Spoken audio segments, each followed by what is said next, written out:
अस्सलामुअलैकुम नाज़रीन, आप देख रहे हैं पावर अलर्ट न्यूज़ HD। आइए आपको आगाह करते हैं एक अहम खबर से।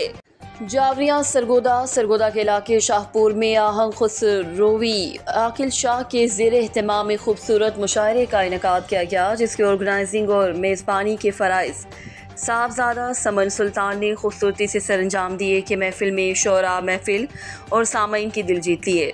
मुशायरे की सदारत अरशद मलिक ने की। मेहमान शोरा में डॉक्टर जावेद आगा, प्रोफेसर रियाज हुसैन, साबिर सौदाई, सहर करबलाई, हसनैन अख्तर, सैयद वकार अली नकवी, अहमद निशात, साहबजादा समन सुल्तान, साकिब गोलड़वी, मोहम्मद इमरान जुया, अरसलान अरसल, डॉक्टर जफ़र अब्बास, सरफराज बज़मी, गौस मोहम्मद लाल, मोहम्मद अली बेताब और दीगर ने महफिल में अपने कलाम पेश करके महफिल के सामईन की दिल जीत ली और सामईन महफिल से खूब दाद समेटी। महफिल में सामईन के शेर सुनकर कभी वाह, कभी मुकर्रर और कभी तालियों की गूंज ने महफिल को चार चांद लगा दिए। इस दाद व तहसीन से शोरा भी ममनून हुए। महफिल मुशायरा में हर उम्र के अफराद, छोटे और बड़ों ने शिरकत की और कहा कि इस तरह के मुशायरों का इनेकाद होना चाहिए, जिससे ज़हनी तक़वियत मिलती है। रिपोर्ट ज़फ़र अब्बास, तहसील शाहपुर, जावरिया।